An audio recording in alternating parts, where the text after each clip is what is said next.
But the last story I want to end on today comes from the most unexpected of places. It comes from Netflix. Netflix is basically telling its employees, keep your opinions to yourself. This is in the Wall Street Journal. Netflix to employees. If you don't like our content, you can quit. Streaming giant adds new artistic expression section in first update to corporate culture guidelines since 2017. Okay, let me explain to you what a big deal this is. Because Netflix corporate culture book, it is like in the organizational development and like HR space, Netflix's corporate culture book is like the pinnacle. It is the guidebook that all other HR people follow. I'm not exaggerating about this. It is held up as the standard bearer for how corporate culture is developed. It is presented about just conferences all over the world. People workshop this stuff. I know that because I am a corporate trainer and I've spoken at all these effing HR conferences. I've spoken at the biggest HR conferences in the world that are promoting Netflix Culture Manual as and so the fact that Netflix is adding this to its corporate culture manual, this is actually a really big deal. This is not just about Netflix. Netflix is like trickle down into all other HR practices in all other organizations. I cannot emphasize how impactful this actually could be with getting woke bullshit out of the workplace. Netflix has a new message for its employees. Be prepared to work on content you may not agree with. And if you don't like that, you can quit. In an update to its cultural guidelines, the streaming giant added a section called Artistic Expression, which details how the company offers an array of programming for many audiences. We let viewers decide what's appropriate for them versus having Netflix censor specific artists or voices, Netflix said in an updated part of its culture memo. The company added that its support offering diversity in stories, even if we find some titles counter to our own personal values. Now, I see people dissing Netflix in the chat, and listen, I totally get this. But sometimes you have to put aside the misdeeds from the past and celebrate that they got there at all. Because I promise you, if you just continue to attack Netflix over this, you're going to inhibit the impact that it could actually have on so many other companies that they did this. This is something to be celebrated. This is something to be lifted up. Like, conservatives should be lifting this up to be like, yes, let's all go subscribe to Netflix. They're telling us they aren't going to censor our content anymore. I know that might be a hard pill to swallow, but if you want to, one of the easiest ways that you can make the most impact in getting woke shit out of corporate culture is by supporting this and lifting it up as the example to follow. Depending on your role, you may need to work on titles you perceive to be harmful. Netflix says, if you find it hard to support our current content breadth, Netflix may not be the best place for you. A Netflix spokesman said the company updated its culture page on Thursday for the first time since 2017. He said Netflix has spent the past 18 months discussing cultural issues internally with employees. The new language was added, he said, so the prospective employees could understand our position and make better informed decisions about whether Netflix is the right company for them.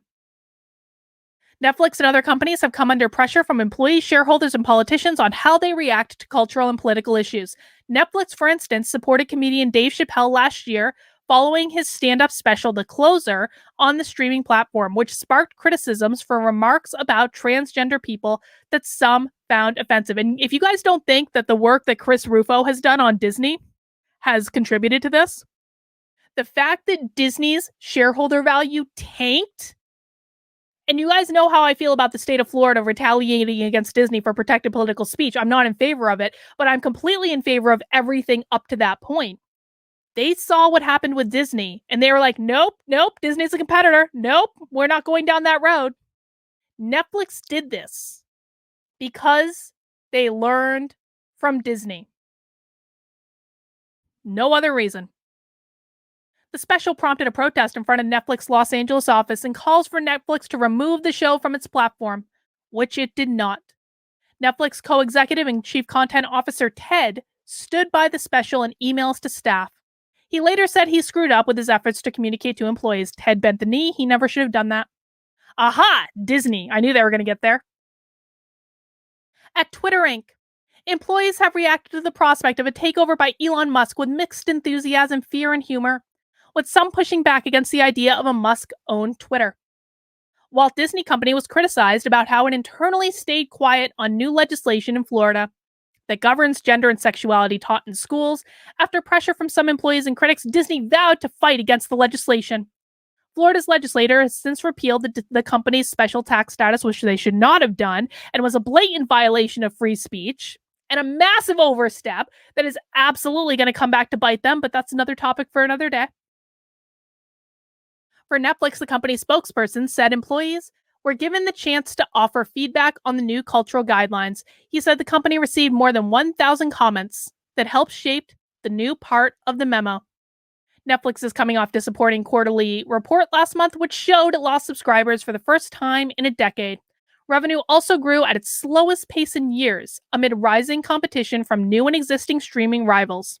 The company says it is exploring offering lower-priced, ad-supported versions of the platform to help boost the subscriber base. Shares of Netflix, which recently surged at the beginning of the pandemic, have fallen nearly 70% this year. Oh yeah, this was definitely about Disney. This is definitely about Disney, but you know what? I don't care why they did it. I don't care.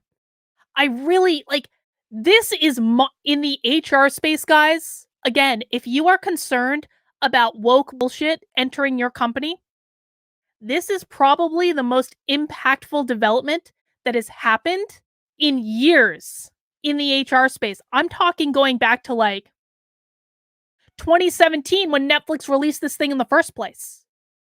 It really will be that impactful in the HR space. Listen, HR people, and no offense to any HR people who might be watching, because if you're watching me, I'm going to assume that you are a smarter HR person than the average HR people.